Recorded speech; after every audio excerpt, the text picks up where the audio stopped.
నిర్గమకాండము 6వ అధ్యాయం. అందుకు యెహోవా ఫరోకు, నేను చేయబోచున్న దానిని నీవు నిశ్చయముగా చూచెదవు. బలమైన హస్తము చేత అతడు వారిని పోనిచ్చును. బలమైన హస్తము చేతనే అతడు తన దేశములో నుండి వారిని తోలివేయునని మోషేతో అనెను. మరియు దేవుడు మోషేతో ఇట్లనెను, నేనే యెహోవాను. నేను సర్వశక్తిగల దేవుడను. పేరున అబ్రహాము, ఇస్సాకు, యాకోబులకు ప్రత్యక్షమైతిని, కానీ యెహోవాను నా నామమున నేను వారికి తెలియబడలేదు. మరియు వారు పరవాసము చేసిన దేశమగు కనాను దేశమును వారికిచ్చుటకు నా నిబంధనను వారితో స్థిరపరిచితిని. ఐగుప్తీయులు దాసత్వమునకు లోపరిచియున్న ఇశ్రాయేలీయుల మూలుగును విని నా నిబంధనను జ్ఞాపకము చేసుకొని ఉన్నాను. కాబట్టి నీవు ఇశ్రాయేలీయులతో ఇలాగు చెప్పుము, నేనే యెహోవాను. నేను ఐగుప్తీయులు మోయించు బరువుల క్రింద నుండి మిమ్మును వెలుపలికి రప్పించి వారి దాసత్వములో నుండి మిమ్మును విడిపించి నా బాహువు చాపి గొప్ప తీర్పులు తీర్చి మిమ్మును విడిపించి మిమ్మును నాకు ప్రజలుగా చేర్చుకొని మీకు దేవుడనై యుందును. అప్పుడు ఐగుప్తీయుల బరువు క్రింద నుండి మిమ్మును వెలుపలికి రప్పించిన మీ దేవుడనైన యెహోవాను నేనే అని మీరు తెలుసుకొందురు. నేను అబ్రహాము, ఇస్సాకు, యాకోబులకు ఇచ్చేదనని చెయ్యి ఎత్తి ప్రమాణము చేసిన దేశములోనికి మిమ్మును రప్పించి దాన్ని మీకు స్వాస్థ్యముగా ఇచ్చేదను. నేను యెహోవానని చెప్పుమనగా మోషే ఇశ్రాయేలీయులతో అలాగు చెప్పెను. అయితే వారు మనోవ్యాకులమును బట్టియు కఠిన దాసత్వమును బట్టియు మోషే మాట వినరైరి. మరియు యెహోవా మోషేతో, నీవు లోపలికి వెళ్ళి ఐగుప్తు రాజైన ఫరోతో ఇశ్రాయేలీయులను తన దేశములో నుండి వెలుపలికి పోనీయవలెనని అతనితో చెప్పుమనెను. అప్పుడు మోషే, చిత్తగించుము, ఇశ్రాయేలీయులే నా మాట వినలేదు.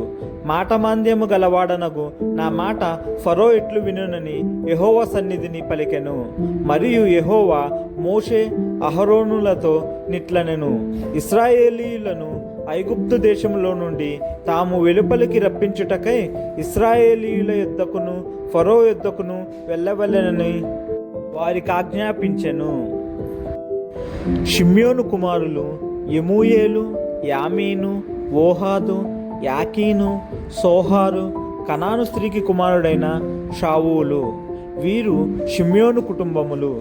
లేవి కుమారుల పేరులు వారి వారి వంశావళిలో చొప్పున ఏవనగా గెర్షోను, కహాతు, మెరారి. లేవి 130 ఏండ్లు బ్రతికెను. గెర్షోను కుమారులు వారి వారి వంశావళుల చొప్పున లిబ్ని, షిమి.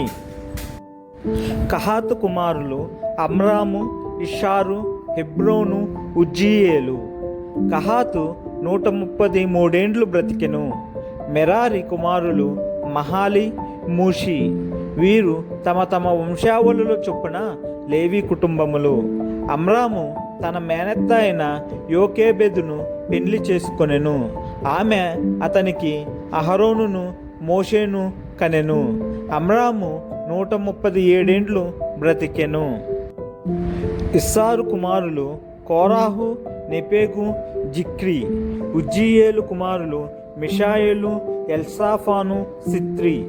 అహరోను అమీనాదాబు కుమార్తెయు నయస్సోను సహోదరియునైన ఎలీషెబను పెళ్లి చేసుకొనెను.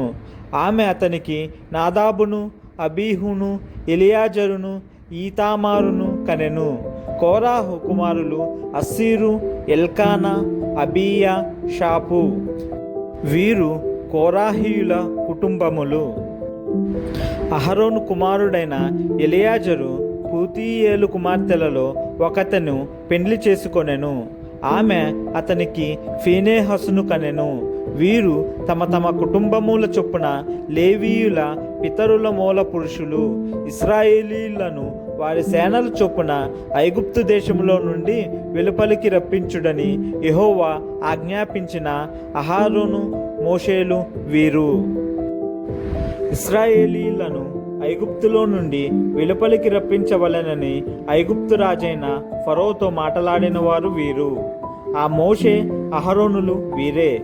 ఐగుప్తు దేశంలో యెహోవా మోషేతో మాటలాడిన దినమున, యెహోవా, నేను యెహోవాను, నేను నీతో చెప్పునది యావత్తు నీవు ఐగుప్తు రాజైన ఫరోతో పలుకుమని మోషేతో చెప్పగా, మోషే, చిత్తగించుము, నేను మాటమాంద్యము గలవాడను, ఫరో నా మాట ఇట్లు వినునని యెహోవా సన్నిధిని పలికెను.